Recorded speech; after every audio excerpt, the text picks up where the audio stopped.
Здравствуйте! Открываем вечерний эфир телеканала «Осетия Рыштон». Пора обсудить интересные факты, актуальные события и пообщаться с компетентными людьми в нашем эфире. Ну и самое время представить ведущих. Это Алана Гадзацева и Дзараса Караева.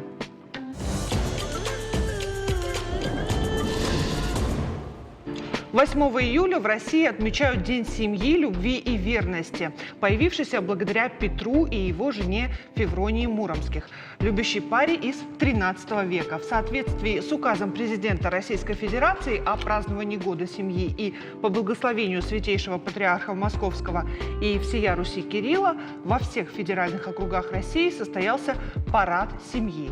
С праздником жителей Северной Осетии поздравил глава республики Сергей Миняйло. Он подчеркнул, что в нашей республике отношение к семье всегда было особенным, уважение к старшим, большое внимание к воспитанию детей, взаимоподдержка.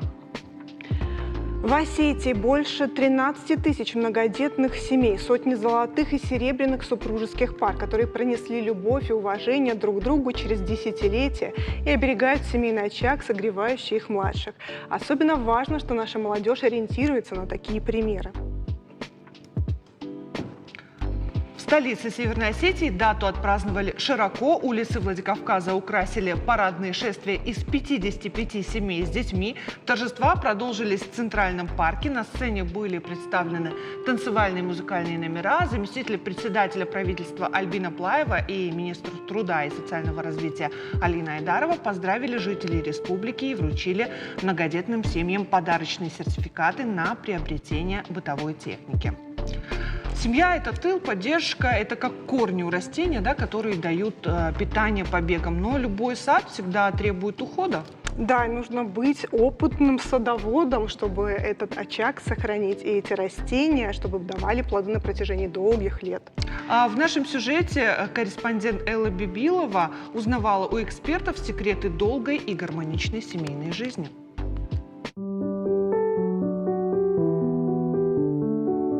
Прекрасные отношения, как в сказке. О них мечтают многие пары. Однако они не появляются просто так. Как правило, это каждодневный труд мужчины и женщины. Кристина и Суслан вместе уже 6 лет. После конфетно-букетного периода их отношения перешли на стадию формирования. Как и у всех, не всегда получалось понять друг друга. И здесь пара смогла выработать определенные правила, чтобы сразу нейтрализовать недопонимание. То есть мы всегда стараемся быть на равных, потому что договор между двумя людьми может быть только на равных. Если мы будем кто-то выше, кто-то ниже, кто-то вперед, кто-то назад, то, соответственно, договора быть не может. Мы договаривались изначально, что, во-первых, мы не ссоримся, мы всегда выясняем отношения в плане разговора, да, в диалоге, и никогда не оставляем наш диалог на следующий день. Для начала необходимо успокоить эмоции, а уже после обсуждать спокойно ситуацию, рассказывает Кристина Акоева. Быть постоянно в диалоге сложно, признаются наши герои, но к этому можно себя приучить. Так все разногласия приходят к общему знаменателю, а конфликт не усугубляется. То есть мы должны быть в диалоге постоянно, а у нее бывает такое, я понимаю, поэтому я промолчу, а, как правило, промолчу это просто отсрочить на некоторое время, а потом этот вопрос снова поднимается, только еще с большими эмоциями и становится еще сложнее. Поэтому главное – диалог. Да, а плюс еще, как правило, на лице бывает все написано. Так как я очень эмоциональна, на моем лице всегда написано, когда я расстроена хотя бы немного. И вот он спрашивает, что с тобой? Я такая, ничего. Что с тобой? Ничего. И вот ничего. И в какой-то момент он мне говорит, ты же понимаешь, что надо поговорить? И такая, и вот этот шаг мне до сих пор иногда бывает тяжело за этот шаг сделать. Я очень много сил в это вкладываю и стараюсь прям, чтобы сразу, только я что-то почувствовала, цветы хочу. Я тут же так, я цветы хочу. Понятное дело, что мне сразу их не подарят, но у него будет сидеть так, я цветы хочу. Решать недопонимание с помощью диалога – это правильно, говорят психологи. Главное – желание услышать партнера и понять его. Если два человека настроены друг друга именно просто пока услышать позицию другого человека, естественно, диалог выстроится. Но опять же, при условии зрелости двух партнеров, тогда, когда я понимаю, почему я в этих отношениях нахожусь. Кроме того, в некоторых отношениях встречается другое явление – несоответствие себе настоящему. Пока молодые люди ходят на свидания, они могут показывать себя с самой лучшей стороны, чтобы произвести положительное впечатление, иногда скрывая настоящий характер. Причем это касается как девушек, так и парней. А после свадьбы все тайное становится явным. И тут они с этим всем женятся. А когда мы живем непосредственно с человеком, естественно, он раскрывается уже в быту тем, кем он является на самом деле. А это не совсем тот портрет, на который мы притягиваемся, потому что у каждого из нас есть свой какой-то психотип поведения. Ну и мы притянулись на одно, по факту имеем другое. Еще один момент – неосознанный подход людей к браку. Порой штамп в паспорте становится важнее, чем качество отношений. По словам психологов, иногда влюбленные сходятся не потому, что им хорошо вместе, а потому, что надо скорее заключить брак. Это является некорректной мотивацией. Не менее сложным моментом является измена, говорят специалисты. Это тяжелый удар для партнера, которому изменили. Но опять же, если влюбленные зрелые и находятся в диалоге, есть возможность решить эту проблему, что называется, на берегу. Ты знаешь, мне не хватает вот этого. Мне не хватает там понимания, мне не хватает тепла, мне не хватает даже там каких-то эмоций. Конечно, если люди друг друга слышат, они могут всегда найти какой-то знаменатель. Потому что иногда не совпадают темпераменты, иногда просто нет понимания того, что другой человек реально более уставший. Потому что мы и энергетически все разные, есть кто-то более емкий, кто-то более такой быстрее выматывается. Строить отношения все равно, что возвести башню. Сначала следует осознанно подойти к этой задаче, сформировать план и в ходе работы учитывать каждую деталь. Любовь и понимание своего партнера помогут построить нечто долгое и крепкое.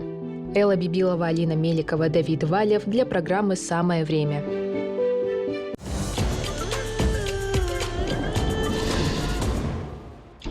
И еще одна приятная семейная новость. В Северной Осетии за 5 месяцев 2024 года родились 43 двойни. Об этом свидетельствуют данные Республиканского управления ЗАГС. Из 2864 родившихся за указанный период мальчиков 1481 и девочек 1383. Мальчиков больше. И 43 двойни. Ну а теперь, наверное, менее приятные новости. Это то, что в Северной Осетии ожидается жара до 38 градусов. По данным Северокавказского управления по гидрометеорологии и мониторингу окружающей среды, 9 июля в степных районах республики ожидается сильная жара, как, впрочем, в целом на юге России в течение всей текущей недели. Я лично тяжело переношу жару, но есть люди, которым гораздо хуже, чем мне, и это аллергики. И сегодня мы отмечаем Всемирный день борьбы с аллергией. Вполне логично, ведь лето для людей с аллергическими заболеваниями традиционно не самый приятный период. Около 40% населения планеты страдают этим заболеванием. У каждого третьего диагностируется аллергический ринит, у каждого 10-го бронхиальная астма, 35% мужчин, 65% женщин и 64% детей подвержены пищевой аллергии. Какие аллергии чаще проявляются летом? Как можно подготовиться к этому периоду, чтобы сгладить симптоматику и как оказать помощь аллергику в случае развития симптомов, узнаем у нашей сегодняшней гости. Здравствуйте, Олеся. Здравствуйте. Здравствуйте. С праздником! Спасибо. Профессиональный ваш. Да, это важный праздник, и Всемирная организация здравоохранения выделила это в отдельный день. И действительно очень важно, чтобы население приобретало все больше знаний о своем заболевании и правильно ориентировалась. Ну, вот, согласно данным ВОЗ, аллергией страдает около 40% населения нашей планеты. В России каждый третий взрослый житель и каждый четвертый ребенок страдают от аллергических заболеваний, и частота которых неуклонно растет. Это действительно так? Да, это действительно так. И аллергию еще называют болезнь цивилизации. Да? Там, чем цивилизованная страна, тем больше будет пациентов с аллергией. И во всем виновата гигиеническая теория, это стерильность. Очень многие мамы любят наводить стерильность дома и тем самым лишая работы иммунной системе, да, и тогда она начинает бороться более с простыми вещами, с безвредными и приобретая аллергию таким образом. То есть в средние века аллергиков не было? Не было. То есть фраза «каждая соринка в пузе витаминка» имеет какую-то под собой основу действительно? Но иммунная система в норме должна бороться с патогенами, да, и она запускает воспаление на их уничтожение. Когда мы создаем условия, когда нет патогенов, иммунная система должна работать, она должна обучать клетки иммунной системы и тем самым вырабатывать антитела. Но приходит такое время, когда мы не получаем патогены, и мы формируем аллергию. Тогда происходит сбой. И вдруг безобидные вещества, еда, пыльца, эпители животных, плесень, клещи домашней пыли становятся врагами, и она запускает аллергическое воспаление, которое мы видим во всех этих симптомах. Да? Зуд, покраснение, отек, кашель, насморк, слезы. Ну вот летом, если один аллерген активизируется, ну скажем, пыльца, да, летом активизируется, то может ли возникать еще дополнительные реакции на другие какие-то аллергены, на те, которые, может быть, в другой сезон особо себя не проявляют? То есть если уже вот эта реакция организма идет, действительно ли обостряется на все реакция? Ну, смотрите, вы, наверное, имеете в виду про пищевой синдром пыльцы, это реакцию на определенные фрукты и овощи, да, дополнительно? Да. Допустим, пациент имеет аллергическую реакцию на пыльцу березы, он может давать реакцию на яблоки, это самое распространенное, в виде местных реакций: зуд, покраснение, отек языка, губ, может быть, першение, кашель. Также распространенные фрукты являются это все косточковые: черешня, вишня, абрикосы, персики. И из орехов мы берем фундук. Также могут давать реакцию в виде кожных проявлений, когда человек чистит сырой картофель. Это тоже реакция на березу. И когда употребляет сырую морковь. Ну, это конкретно для пыльцеберезы. Также мы имеем перекрестные пищевые реакции у людей с реакцией на луговые травы. Здесь на первое место выходит мед, пиво, квас и злаковые, да, культуры. И когда наступает наш любимый сезон сорных трав, в кавычках любимый, да, это регион, который страдает от пыльцы амброзии, очень многие реагируют на арбузы, дыню, подсолнечник, все, что связано с семечками, они также могут давать тяжелые реакции, вплоть даже до обострения бронхиальной астмы. Только в этом случае мы можем видеть усиление каких-либо симптомов. Или мы видим превышение порога аллергена. Да? Допустим, человек имеет аллергию на клещей домашней пыли или на эпители животных, более-менее комфортно живет весь зимний сезон. Когда наступает сезон цветения, порог аллергенов превышает, и он получает симптомы. И тогда мы бежим к доктору. Ой, как-то у меня тревожность выросла резко. Скажите, а кто в принципе в группе риска? Или в группе риска мы все уже? Ну, ген передается по наследству. Конечно, мы можем получить заболевание де-ново, когда это впервые, да, произошло. А так он передается по наследству. В каком возрасте он сработает, неизвестно. Это может быть младенец, а может быть уже пенсионный возраст. И здесь все зависит от факторов окружающей среды, которые будут воздействовать на человека, включая еще и стресс. А вот, например, мой случай, это как раз после ковида у меня впервые в жизни вообще проявились какие-либо аллергические реакции. Это уже необратимый процесс. А как они выражаются, ваши аллергические Ну, то есть, реакции? допустим, всю жизнь я жила благополучно, но после ковида у меня началась аллергия на цветение, на пыльцу деревьев. Ну, возможно, вирус спровоцировал, явился триггером. То есть это уже навсегда? Ну, скорее всего, да. И у вас будут риски расширения спектра аллергенов. И еще такой момент наблюдаем, да, то есть у меня уже большой опыт работы, и если я там 15-20 лет назад регистрировала аллергический ринит, да, у детей 5-6 лет, сейчас мы ставим этот диагноз 2 года. А можно как-то определить себе этот ген порочный? Ну, ген мы не можем определить только путем сбора анамнеза, да, если там мама, папа, бабушка имели симптомы аллергии. И смотрите, диагноз аллергии начали ставить относительно недавно. Да. Поэтому что было у наших дедушек, прадедушек, тоже неизвестно. Да? Возможно, там тоже какие-то моменты присутствовали. Если уже мы симптомы получаем, тогда мы идем на обследование. И еще есть такое понятие атопический марш. То есть атопический дерматит сейчас тоже у всех на слуху. Да? Если вы знаете, многие жалуются, молодые родители, что их ребенок страдает атопическим дерматитом. И очень много ложных моментов, когда им говорят, что это аллергия. Атопический дерматит — это не равно аллергия. Но у таких детей чаще будет появляться аллергия, потому что аллергены, проникая через поврежденную кожу и слизистые, уже запускают эти реакции. Поэтому там именно уход за кожей и защита кожи, это обеспечивает проникновение аллергенов и запуск реакций. А вот про аллергию на солнце расскажите. Такое для непосвященных очень загадочное такое проявление, загадочное, каким образом может организм реагировать именно на солнце. Ну, как такового понятия аллергии на солнце не существует. Аллергическую реакцию на солнце мы можем увидеть в виде крапивницы, это солнечная аллергия, а все остальное – это фотодерматит или фоточувствительность. И к нему может приводить очень много вещей. Все зависит от тех факторов, которые воздействуют на кожу, и от приема лекарственных препаратов во время солнечной инсоляции. И даже очень интересный тот факт, что употребление джина с тоником может усиливать фоточувствительность кожи. Поэтому... Ну, джином с тоником мы не так часто и балуемся. Ну, От слова никогда. очень многие эти симптомы проявляют на море, поэтому там Да. как бы отдых более активно идет. И здесь очень важно защищать кожу, да, от ультрафиолета. Также еще есть фоточувствительность или фотодерматиты, которые возникают при контакте с травой. Мгм. Ну, самый известный – это борщевик.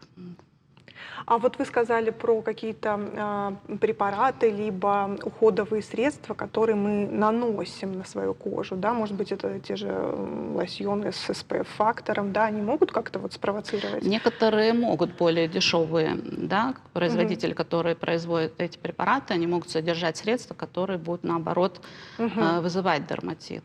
А по поводу лекарственных средств, очень много антибиотиков дают фотосенсибилизацию, также всем известный метформин, его сейчас очень многие принимают при инсулинорезистентности, он тоже может усиливать. Поэтому, когда обращается пациент к врачу, важно очень знать, да, какие препараты он принимает на данный момент, какие средства наружно он использует, и диагностировать вид фотодерматита, потому что иногда бывает просто какое-то весеннее, на весеннее солнце очень часто обращаются. У них каждый год, как только весеннее солнце появляется, у них возникает дерматит. Лечение, ну, симптоматическое мы должны снимать, конечно, мы должны создать те условия, когда солнечные лучи будут меньше воздействовать То есть на кожу. избегать повышенной инсоляции? Конечно. А вот загорать в часы, ну, условно, здоровые с 9 там, до 11 и с 5 до 7, это можно таким людям, которые склонны к фотодерматитам? Ну, нежелательно. Нежелательно, Сейчас, да. Сейчас очень большое внимание уделяется раку кожи, потому что это тоже большой процент, да, заболевания диагностируется. Поэтому кожу лучше защищать. Ну, сейчас лето, это сезон путешествий. Вот скажите, какие меры нужно принимать, если люди планируют, допустим, путешествия в какие-то экзотические страны, может быть, там аптечку, определенные препараты при себе иметь?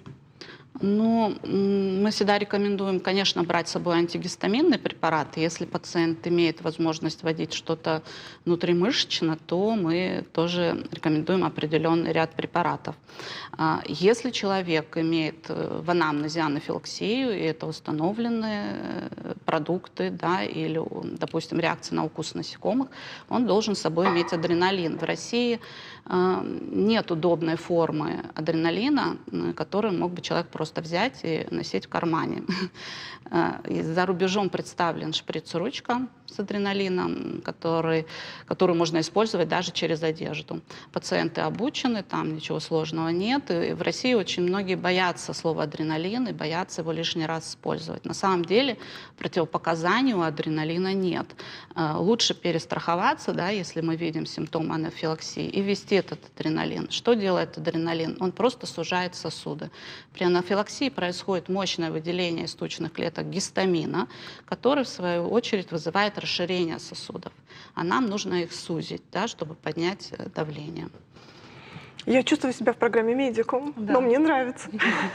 Скажите, а вот наши земляки летом имеют такую практику уже давнишнюю, уезжают в тот же Феокдон, да, чтобы исключить попадание аллергена, той же пыльцы, в организм. Вот насколько это действенная практика? Но если еще там 10 лет назад это было более-менее эффективно, потому что там пыльца сорных трав, из амброзии в основном бегут. Амброзии там еще не было. Сейчас амброзия уже появилась Добралась в Феокдоне. Да. И в нашем регионе убегать, если, да, это только Цейское ущелье.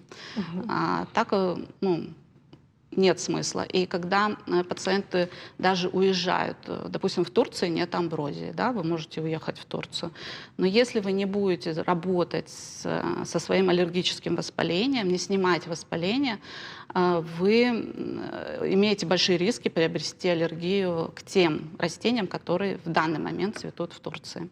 И что мы будем тогда делать? Да? То есть препаратов для лечения аллергии, аллерген-специфическая терапия существует, таких мало, конечно. А вот подробнее об аллерген-специфической иммунотерапии. Ее когда следует начинать? Существует И кому? 3 способа лечения аллергии. Убрать контакт — это сложно сделать, мы не можем, да, полностью так сесть под колпак. Симптоматическая терапия, которая помогает более-менее пережить сезон, но она не лечит, это должны понимать.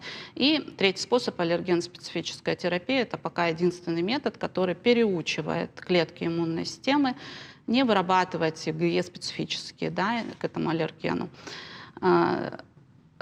Пару недель назад мы получили просто неприятную новость. Теми препаратами, которыми мы работали уже с 2020 года, это препарат даже для лечения амброзии появился. Это впервые появилось в России, когда мы могли полечить аллергию к амброзии.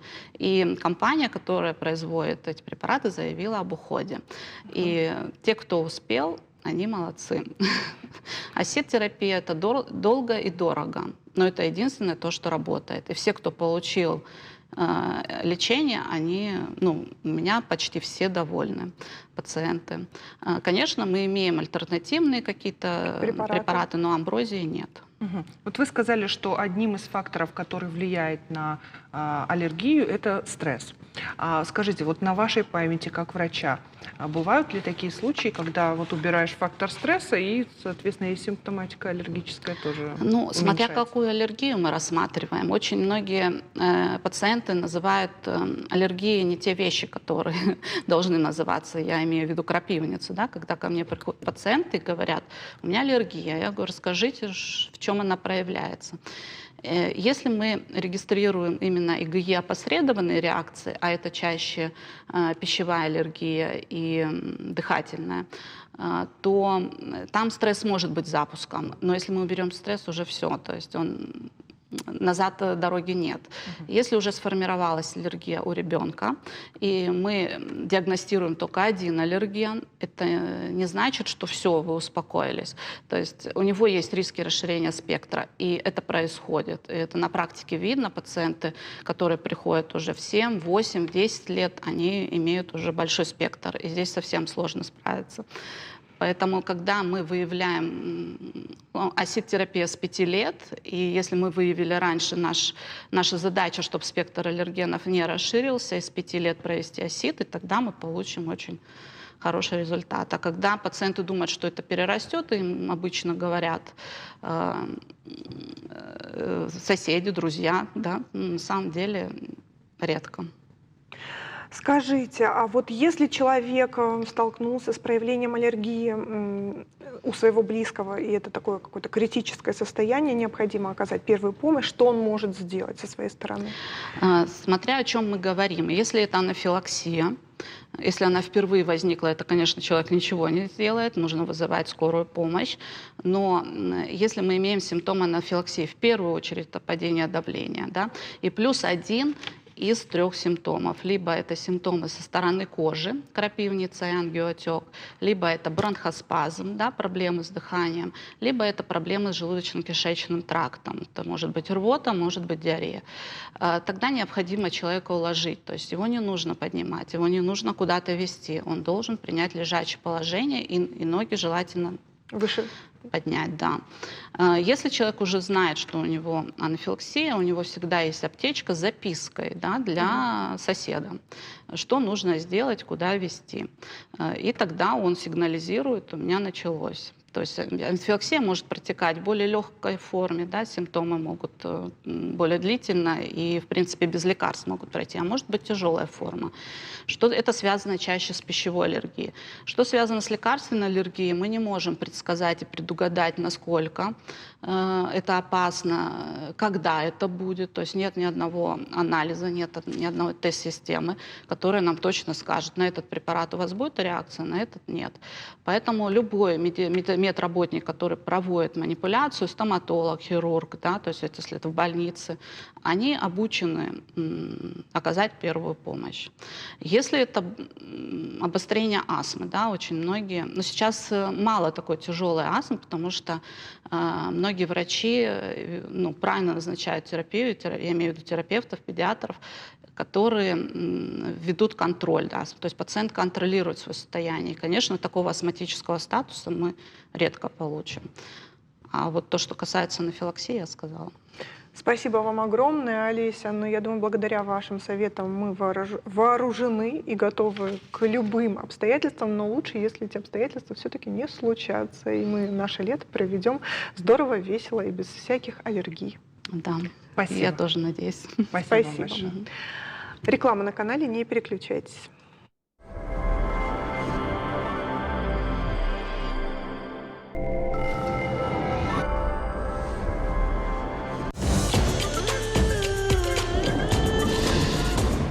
Что ж, продолжаем наш эфир. Вот, Зер, мы говорили об аллергии, но, знаешь, вот у многих людей аллергия есть на животных, но не как медицинский диагноз, а, знаешь, вот как некая неспособность понимать, что живое существо имеет право на жизнь и безопасность. Ты знаешь, одно дело, когда аллергия на животных, но у многих людей аллергия на людей.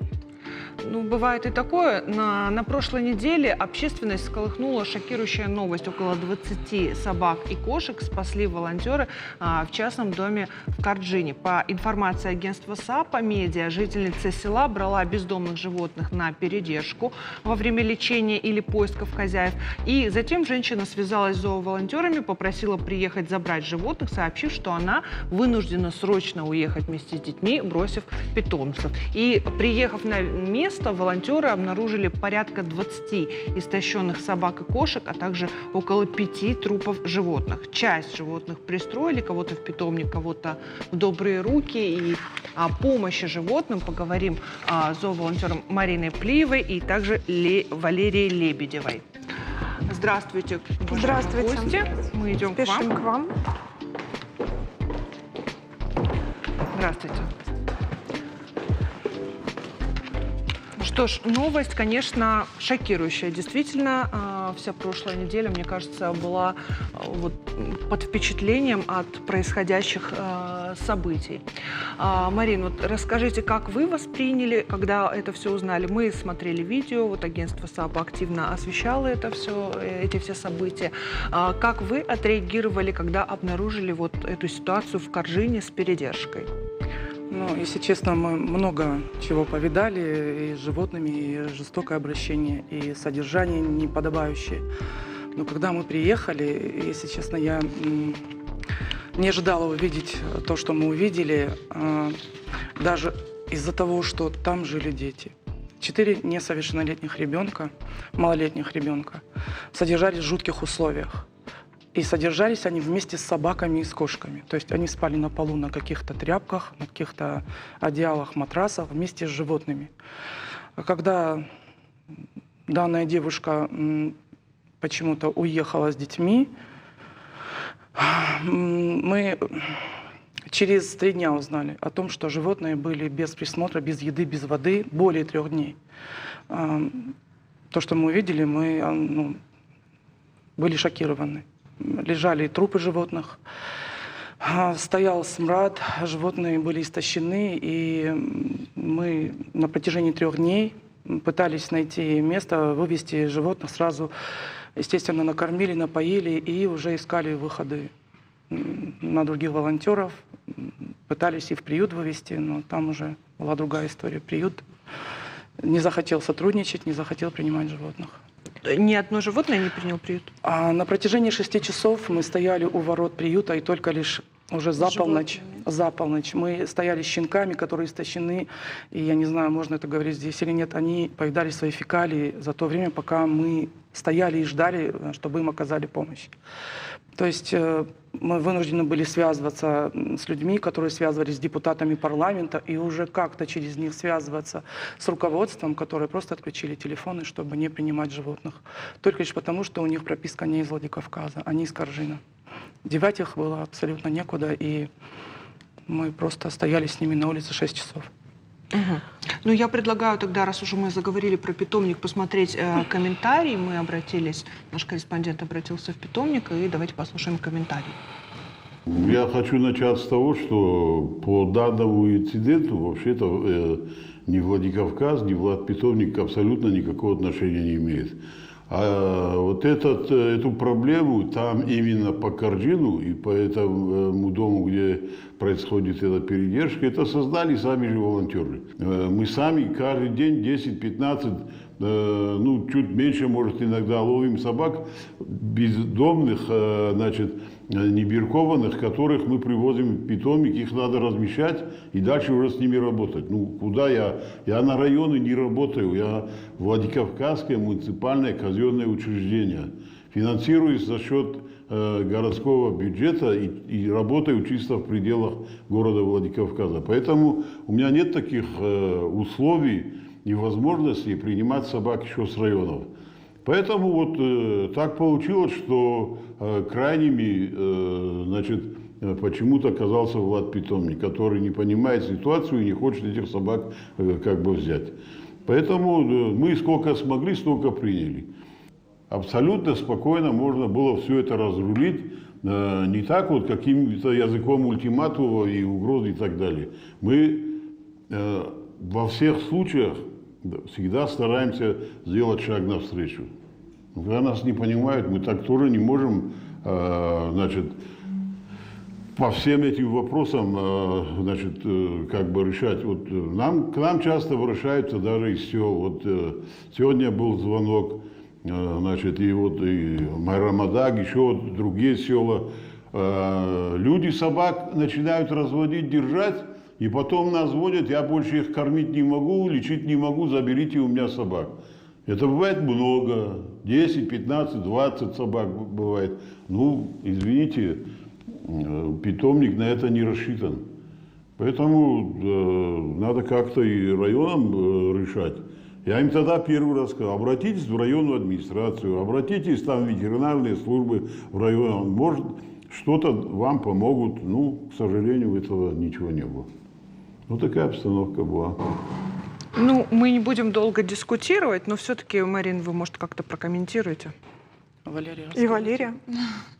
Давайте я объясню, потому что я лично связывалась с Ахсарбеком и обсуждали эту тему с Карджином. Да, нам изначально отказали, потому что мы, прежде чем привезти туда животных с Карджина, то есть вытащив их с этого места, мы договорились. То есть мы изначально просили несколько вольеров, чтобы хотя бы временно где-то их разместить, а потом в дальнейшем думать. Но нам разрешили только пару вольеров. Хорошо, мы на этом сказали спасибо. То есть, но привезя животных, нам сказали: нет, нет, нет, вы привезете их завтра утром. Ну, как утром?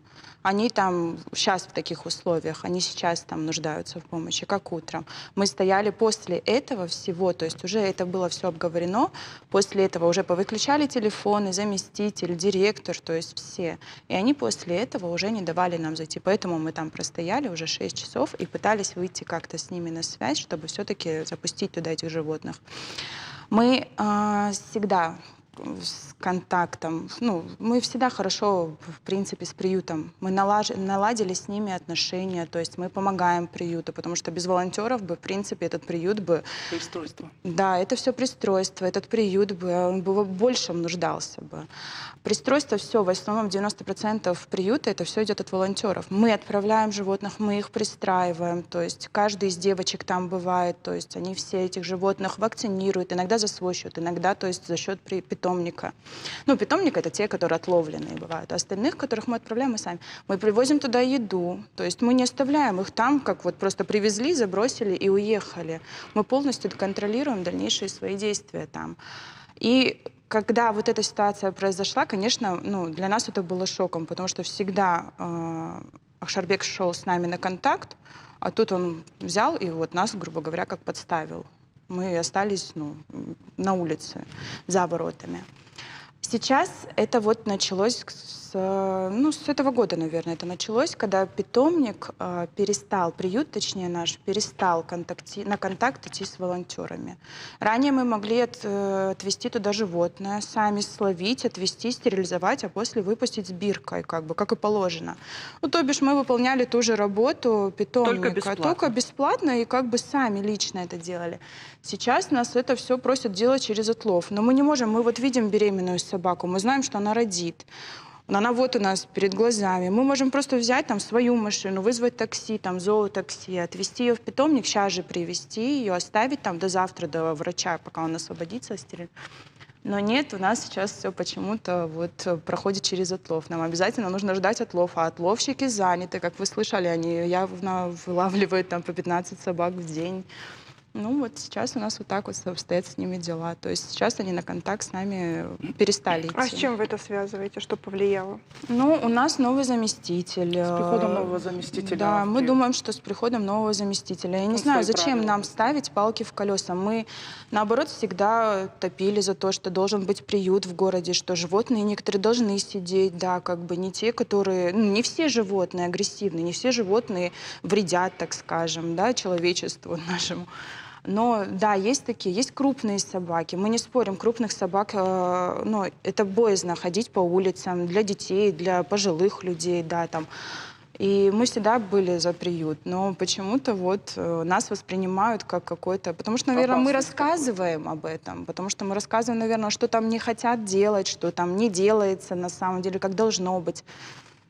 Слава богу, вот там есть работники, которые приглашали на бесплатную стерилизацию. С новосибирцы приезжали у нас, они бесплатно проводили стерилку. Люди привозили своих домашних животных, они привозили своих, ну, животных со дворов, то есть они привозили животных с гор, например, которых побросали, они там живут, ну, просто плодятся, да. То есть, ну, это все было очень круто, на самом деле. Да, они на эти поступки, они идут, ну, как бы, на этот контакт. А вот именно с нами конкретно почему-то вот, ну, не хотят выходить на связь в дальнейшем. Я не знаю, вот раньше же, говорю, было нормально все, сейчас... Марин, вот вы как прокомментируете, в связи с чем такой неконтакт? Я вообще не понимаю, в связи с чем, потому что очень большую работу проводят волонтеры. Очень большую по пристройству. Ну, лично я относительно недавно отправила коллегам из Москвы на кураторство 15 собак из приюта. В Краснодар 10 хаски уехали к команде, которая специализируется в помощи хаски этой породы.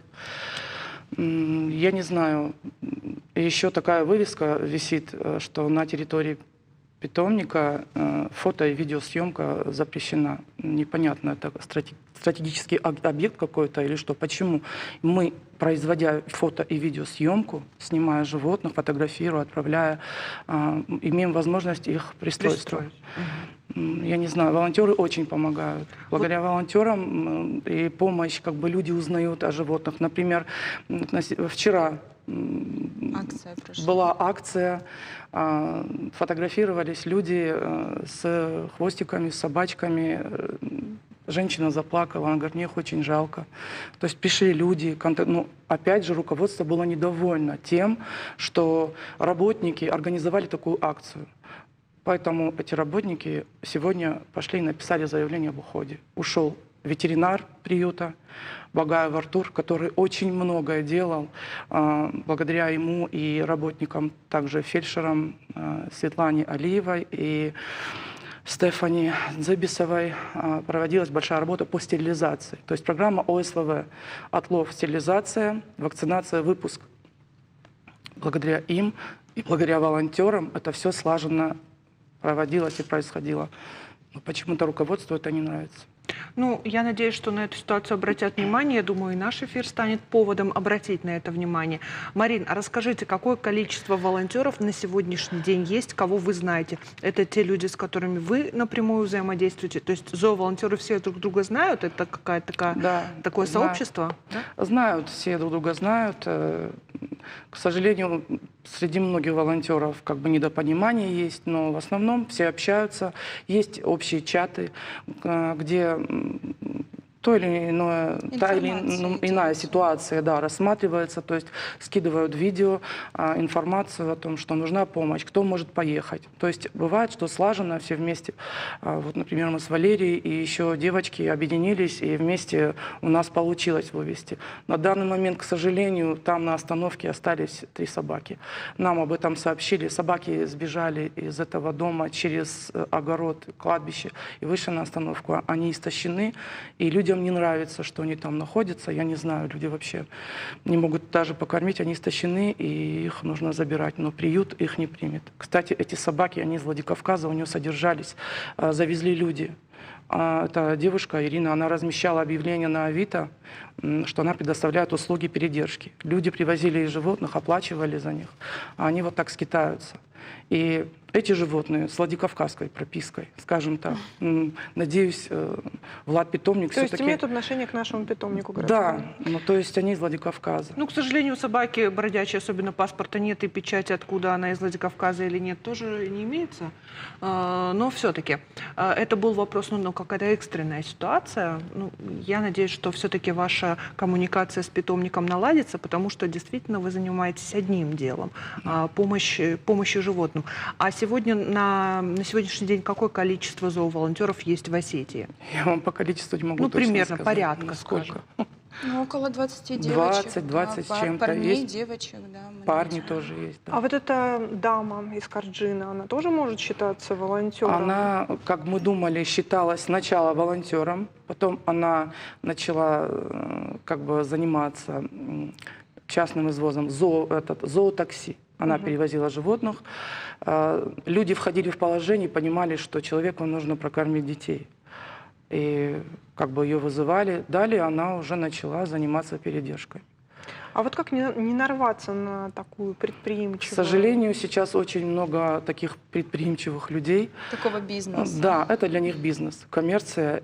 Очень мало, вот единицы передержек, которые реально болеют за животных. Они хотят помочь, и у них и цены на содержание минимальные. Они ухаживают за ними, то есть послеоперационный уход, реабилитация какая-то. В большинстве это просто они даже обижают животных, и просто они содержатся в ненадлежащем состоянии условий. Да. Ну, то есть, условно, вот, например, кто-то из нас, да, обнаружил там собачку или кошечку, хотим помочь, там, за свои средства, находим на Авито объявление «передержка», привозим туда, но нет гарантии, что это окажется порядочный человек. Да. То есть, как обезопасить, чтобы Есть какая-то база, может Вы быть? знаете, у них это все как тоже продумано. Вот есть, например, одна передержка, она полностью оборудована, там летом кондиционер, зимой обогрев, все вот, ну... Кондиционер включается, когда приходят люди, они говорят, предупреждайте заранее.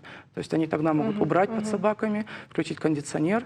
То есть вот у нас, а потом люди уходят, кондиционер выключается. То есть они экономят на всем. В основном с такими вопросами обращаются к волонтерам именно, потому что мы именно уже, так скажем, просочились в этой сфере, то есть мы знаем, где есть передержка, то есть с хорошим уходом, где есть для больших животных, где для щенков есть передержки. Не все берут передержки щенков, потому что это вирусные инфекции, то есть они переносчики вирусных инфекций, не для людей, естественно, а для других сородичей.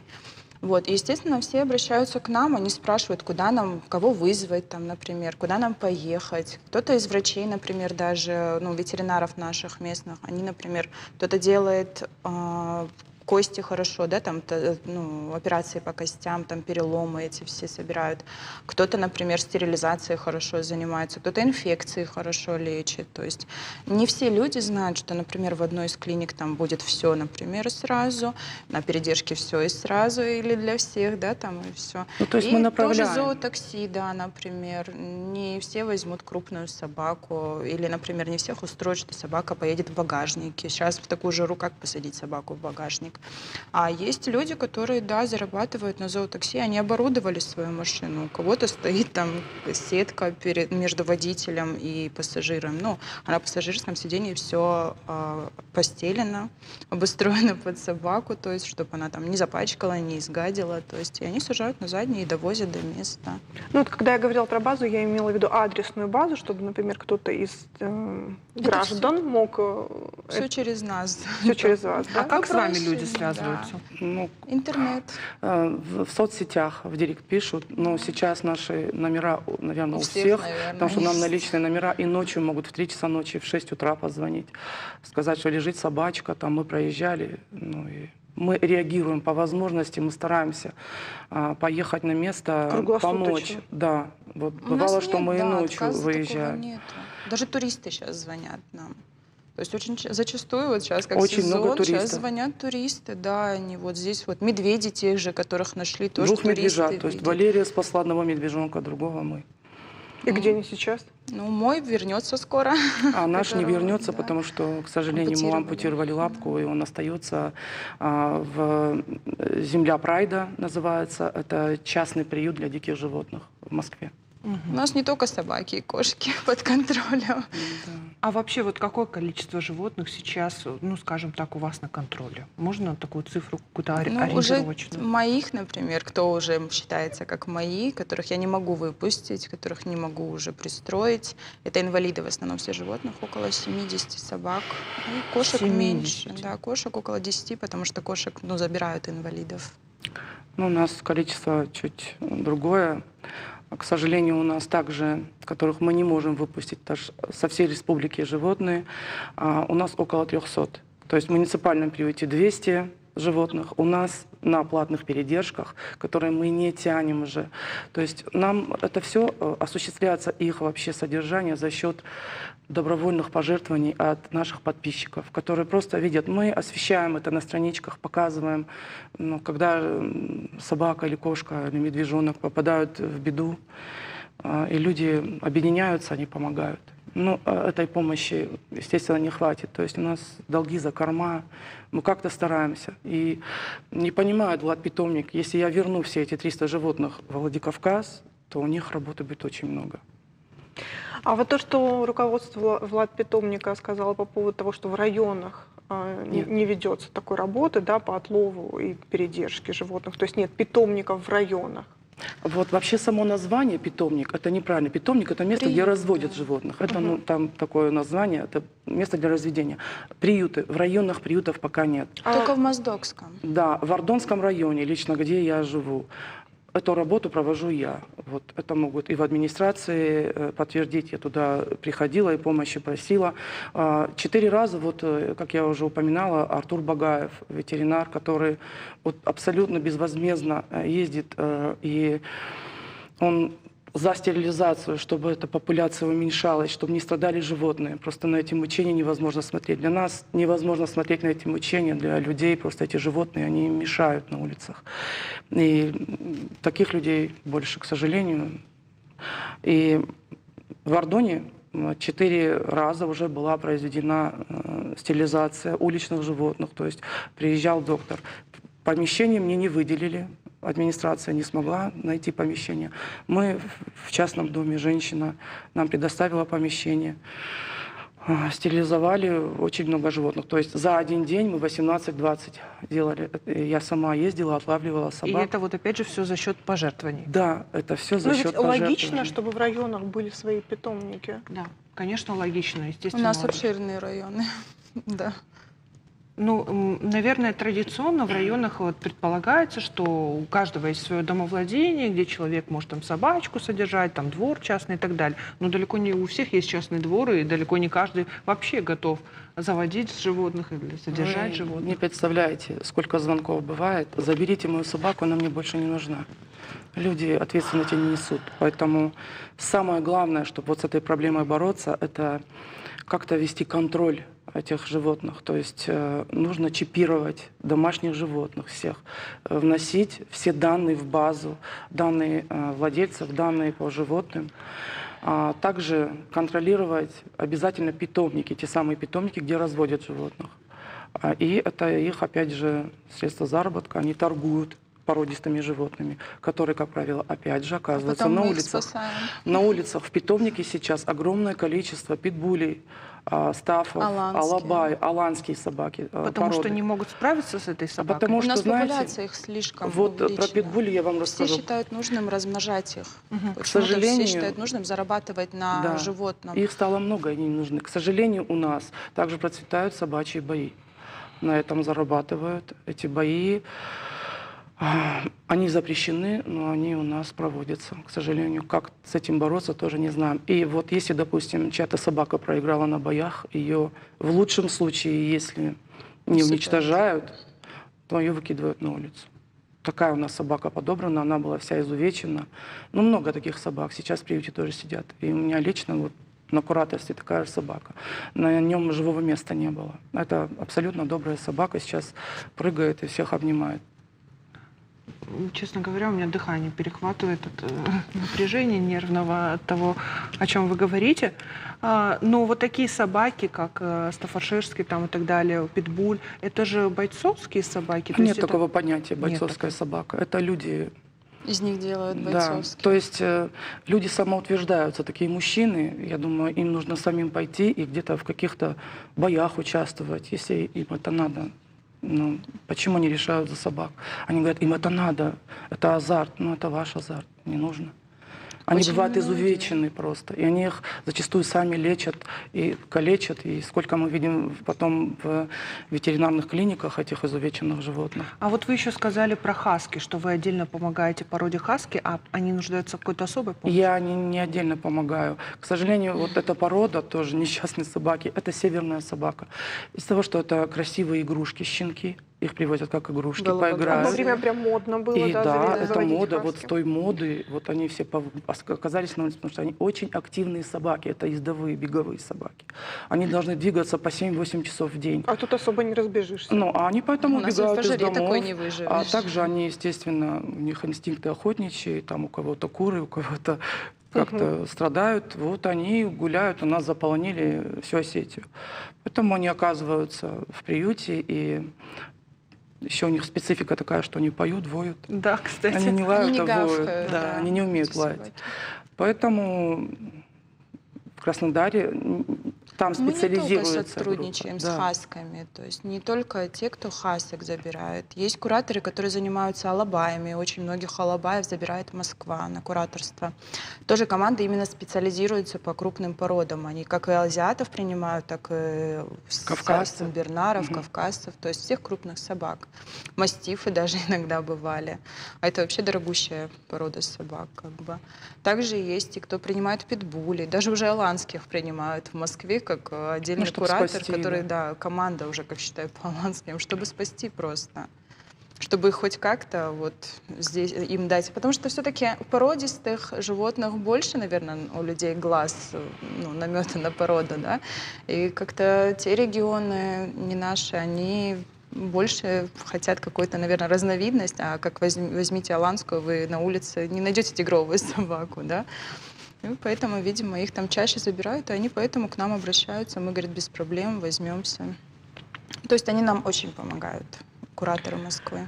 Еще такой вопрос, который меня лично очень волнует, это стерилизация. Вот на каком уровне сейчас она в республике? Кто За этим счет волонтеров. занимается? За счет волонтеров вся вот эта вот стерилизация происходит. И очень высокие цены в ветеринарных клиниках на стерилизацию. Сколько За счет, стоит? ну, допустим, собака среднего размера от 3,5 до 4 тысяч. Это среднего размера. То есть алабай или вот собака 35 килограмм, это 7 тысяч, 5 тысяч. Люди, естественно, не хотят. Они лучше выкинут либо помет, либо само животное. И волонтеры очень большую работу проводят. Спасибо, опять же, повторюсь, Артуру Багаеву, который вот за счет Приюте. него очень... Ну, сейчас он уже ушел из приюта благодаря руководству. Но он очень большую работу проводит вот по этой стерилизации. У него хорошие скидки. За счет того, что наркоз подорожал, он попал под санкции. Его нет, и как-то нам пересылают, вот, и есть возможность стерилизовать. Но нам очень нужна помощь наших властей. Это самая большая проблема. Нужно уменьшать популяцию. Да.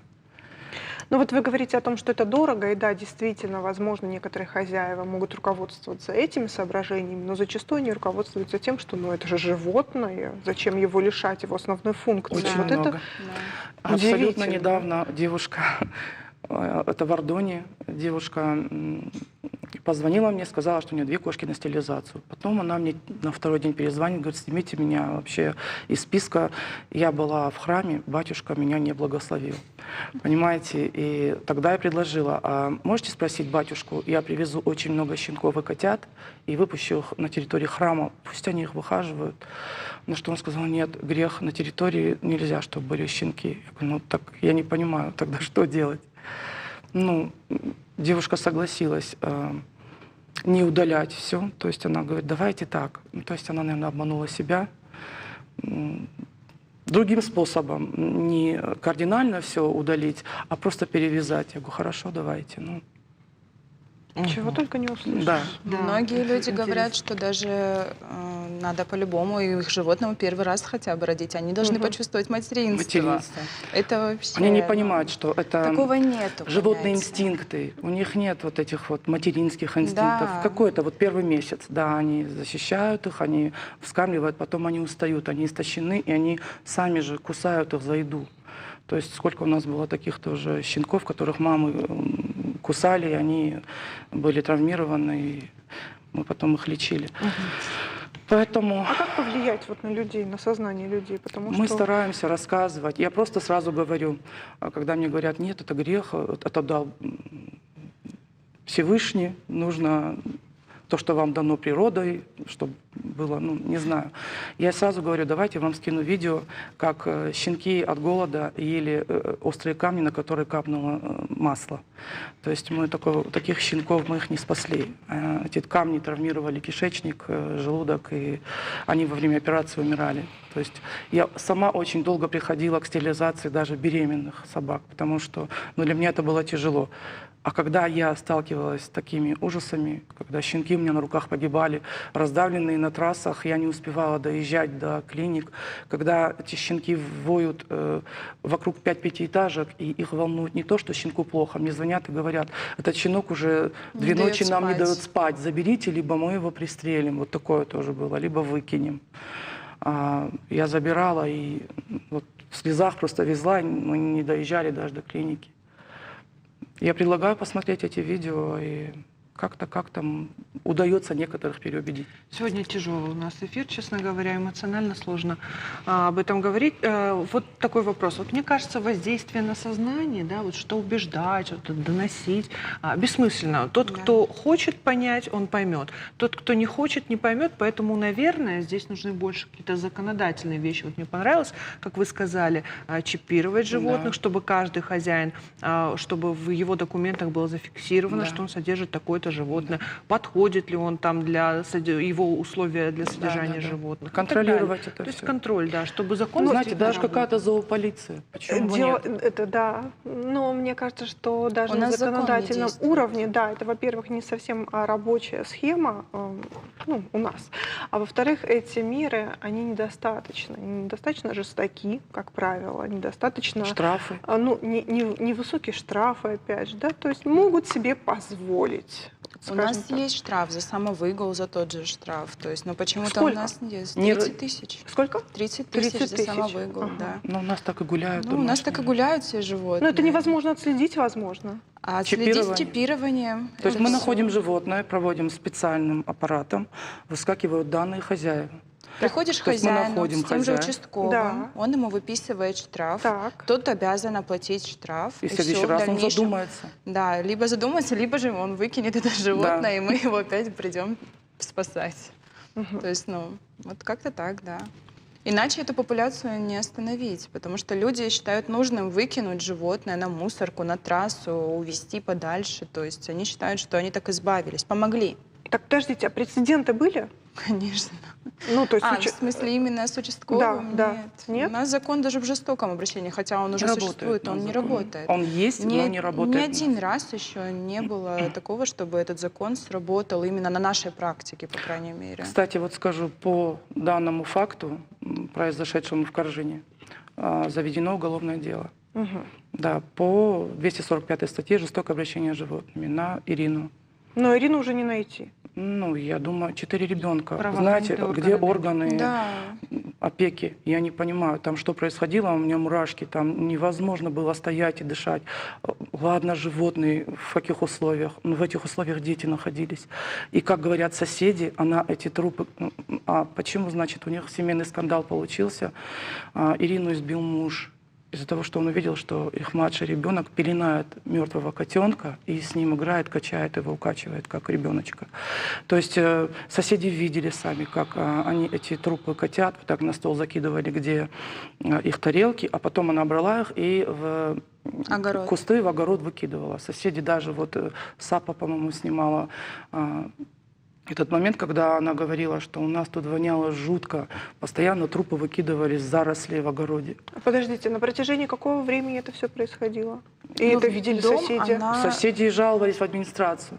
У нее была и Сколько? квартира, Сколько и по дом. времени? Где-то пару месяцев, как дом у нее был. Вот это, наверное, пару На месяцев квартире дом творится Корджи. то же самое. Мы На оттуда квартире она спасали. изначально была. Мы с ней когда познакомились, она уже жила на квартире. Как бы, на Это этой. чужая квартира, и Это там чужая, были да. заточены собака и И кошка. соседи даже... Соседи 2 дня, 2 ночи слушали, как воет собака, потом связались. начали связываться со мной, вот, да, Мы и искать подъехали, Ирину, забрали. как-то Там, вызвать. опять же, вот просто у женщины рвотный рефлекс сработал, она побежала, когда мы открыли дверь, она просто побежала наверх домой. Она кричала, где санэпидстанция, там... А действительно где? Да. А где органы опеки? Просто Столько этих вопросов? детей очень-очень жалко. Очень. У этих Они- детей есть шикарная свекровь, которая очень даже за Бабушка. них переживает. Бабушка, да. То есть, ну, свекровь, я имею в виду ее, Ирины, которая за них переживает. Я так поняла, что изначально после этого инцидента муж именно к ней увез детей, а после уже Ирина, собравшись с вещами, то Выкрала есть их. мыслями, видимо, и приехала, забрала их, и вот уехали в неизвестном направлении. Да. Ситуация, конечно, тяжелая, и обсуждать есть много поводов для Да. обсуждения в этой теме, но, к сожалению, эфирное время наше ограничено. Что ж, мы благодарим вас за это интервью и прежде всего благодарим вас за вашу работу, которая очень тяжелая, местами неблагодарная, где-то очень благодарная. Вот. Спасибо вам за Вам все, что спасибо. вы делаете. И Спасибо. больше отзывчивых граждан, которые Да. пришли бы и вам на помощь. Спасибо. большое. Это нам Спасибо. очень нужно. Реклама на канале, не переключайтесь.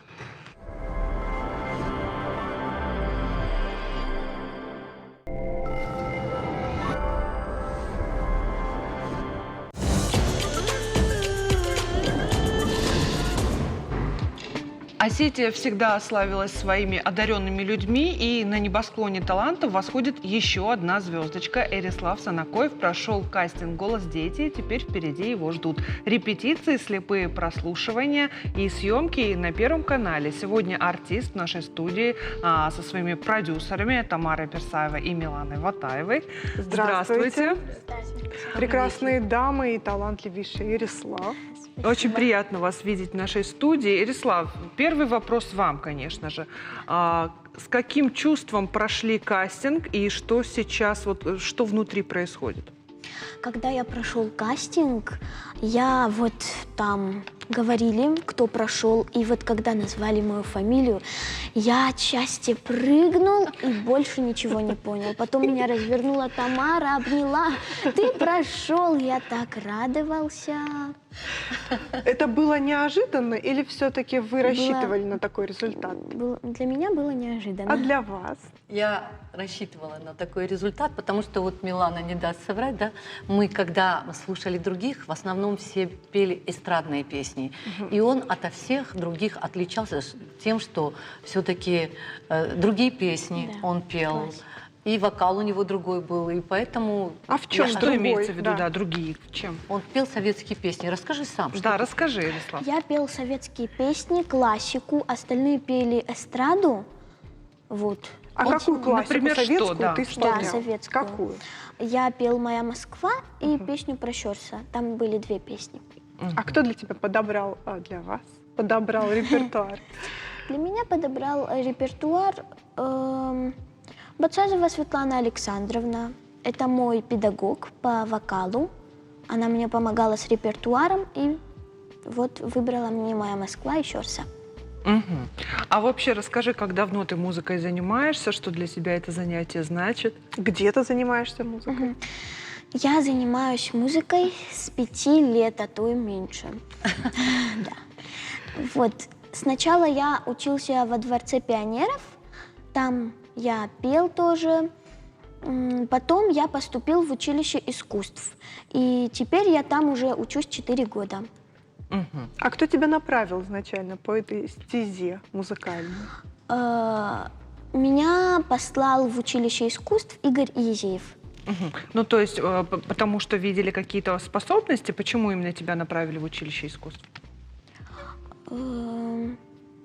Ну, давай я скажу. Давай, Тамара, расскажите. Я, например, когда его увидела, я видела, сейчас же Инстаграм — это самое популярное, где... Та можно- самая запрещенная сеть? Да-да-да. И я его видела там. Он пел, качал люльку, Авден, и пел колыбельную. Я его когда увидела, я сразу поняла, что этот ребенок уникальный, потому что и так точно, в 5 лет ему было, наверное, как он сам рассказывает, и может быть меньше, но он так точно Попадал. да, попадал в ноты. И я сразу сказала, этот ребенок будет в будущем хорошим певцом станет. И, ну, я попросила, чтобы ко мне, но ко мне его не привели. Слава богу, что отвели в училище искусств, и он занимался классическим вокалом. Это просто прекрасно, да. Мгм. Милана, расскажите о вашем участии в судьбе Ярислава. Вы как с ним взаимодействуете? Ну, со мной связались через нашего общего знакомого. Я учусь в Гнесинке, и мне позвонили, учащиеся Гнесинки, и попросили заменить другого человека, который не мог участвовать в этот момент. И, собственно, у меня у самой проходила сессия в этот момент. Я была очень занята, но когда я узнала, что это мальчик из Осетии, из нашей республики, то я тоже разграничила время между учебой и Эриком. Мгм. То есть вы с ним были там на проекте? Да. Я ему аккомпанировала на фортепиано. Мгм. Тамар, расскажите о том, что сейчас происходит, как вы помогаете, вы активно участвуете в судьбе молодого артиста? Да, вот вы сказали продюсер, не совсем. Какой из меня продюсер? Я просто ему помогаю, написала для него несколько песен, и сейчас мы работаем над песней «Мой Кавказ». Скоро уже выйдет эта песня. Ждем, вот когда нам запишут гармошку. Хочу про Милану сказала. Это был Азамат Тидеев, наш молодой гармонист, который тоже учится. Да, с тобой он учится? Вот, мы искали, кто нам... Было предложение такое, 2 варианта. Или он акапельно поет, или под аккомпанемент. И вот мы подумали, что аккомпанемент будет лучше, и стали искать, кто нам сыграет. И вот нам подсказали Миланочку, и очень хорошо. Мы встретились с ней в диаспоре, землячество, да, сейчас так называется. И там порепетировали буквально 1 раз, еще там на месте 1 раз. И вот они вместе зашли, что там происходило Да, он очень внутри. талантливый мальчик, и мы как-то быстро нашли связь. Да-да-да, внутри были только они вдвоем, меня туда не пустили, я уже за кулисами была, так что то, что там происходило, это знают только они вдвоем. Вот, как раз об этом и хочется спросить. Ярислав, вот расскажите, пожалуйста, что происходило там на проекте, какие были дети, какие были там, да, другие, те, кто вас сопровождали? Да, дети были на самом деле очень талантливые. Когда они начали петь, особой реакции от людей, Зала? которые слушали, не было. Когда начал петь я себя не хвалю. Пометочка. Да-да-да. Ну, они очень удивились, почему то, что я пою классику, народные песни старые. Вот. Но это действительно необычный выбор. Тамара, вот вы сказали, что вы не продюсер, вы вообще, в принципе, больше похожи в данной ситуации на крестную фею. Вот тогда и расскажите, почему вы решили, что парню нашему подойдет такое амплуа, вот эта советская классика? Репертуар не я же. Утвердили, скажем так. Да. Ну, Для его голоса, я просто послушала его Да. песни, и мне показалось, я убеждена в том, что именно в этих песнях его голос прозвучал. Так он не только эти песни поет, он поет еще на итальянском, на осетинском поет. Да, вы полиглот. Но в Москве выбрали Русский. да, вот эти песни. Ну, кстати, там не только голос, конечно, сработал, но и Тамара над актерским мастерством очень работала. Ага, расскажите о вашей работе, как вы работали над актерским мастерством. Ну, мы разобрали песню, да, почему-то до этого, я не знаю, почему вокалисты не разбирают песню, но вот я как актриса всегда разбираю смысл песни. Мы с ним разобрали. Так. Историю этой песни Щорса, кто он был, что он делал, как эту песню надо петь, с каким настроением. Он все это воспринял, все понял, все четко сделал. Как будто бы чувствуется в парне нашем вот это, ну, что он резонирует с той эпохой. Он как будто бы немного из того времени. Да, Есть да, какая-то интеллигентность такая. Да, он у нас особенный. Наш осетинский Робертино Лоретти, я бы так сказала. А дома как реагируют вот на твое занятие музыкой, как к этому относятся, поддерживают? К этому относятся мои близкие очень даже хорошо. Они меня всегда поддерживают. То, что я захочу спеть, они меня всегда поддерживают, скажут: отличная песня. Никогда не были против.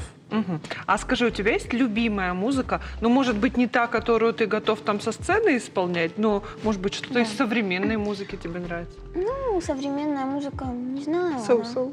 Какая-то такая. А Мне что? больше по душе народные, старые песни. Какая у тебя есть любимая песня? Любимая песня у меня есть. Вот как раз-таки «Моя Москва», песня про Щорса. Вот такие песни я очень сильно люблю. Потому что в них заложен смысл. Да. Я хочу, чтобы он спел песню «Джамайка». Вот Да. прямо сейчас? Нет. Я хочу, чтобы он его выучил, и пел, чтобы в его репертуаре была эта песня, потому что вот идеально на его голос ложится эта песня. И чтобы как Робертино Лоретти, он тоже пел эти песни. Ярислав, Простите. а вот что касается мелодичности языковой, вот на каком языке тебе больше всего по душе исполнение? На осетинском. Ой, Да ты ну, что? я не сомневалась, что он так ответит. Но Даже ведь это рубашку сложно, это осмотри, всё сложно понятно. на осетинском петь. Нет, это Нет? мой родной Куда язык. легче на итальянском? Нет, не кажется тебе? Вот это я называю патриотизм. Нет. Итальянский нам надо разбирать, о чем там поется. А осетинский ты уже знаешь, потому что это твой родной язык. Мелодия сердца, да? А вот скажи, вот, когда исполняешь песню, ты проживаешь те чувства, которые в этой песне? Вот Тамара мне объяснила, и я начал понимать, о чем это поется. Даже если что, патриотическая песня какая-то военная, могу даже слезу пропустить. А эта слеза, это часть актерского мастерства Это или это может быть действительно? правдой. Да, это правда. может Это он быть. так переживает. А как внутри. ребенок вот в таком возрасте может это прочувствовать? Вот настолько? вы знаете, он настолько такая большая умница, он все понимает, все, что вот я ему говорю, он сразу все понимает. Я не знаю, вот уникальный во Уникальный, всех да. смыслах. Да, мне с ним очень легко. Я с ним разговариваю на уровне, как со взрослым человеком. Я бы не сказала, что ему там 12 лет, это подросток. Вот как со взрослым человеком общаешься, точно так же я с ним буду. Мы друг друга очень хорошо понимаем. Ну, сейчас какие задачи перед собой И какие ставите? трудности у вас, Да. кстати, возможно? Сейчас мы готовимся к слепым прослушиваниям. голоса Что для детей. этого нужно? Для этого нам нужно хорошо репетировать, вот, И не переживать. и не переживать. Да, это тоже очень важно. Ну, конечно, нам нужна финансовая поддержка тоже. Да. А вот с этого И места поподробнее.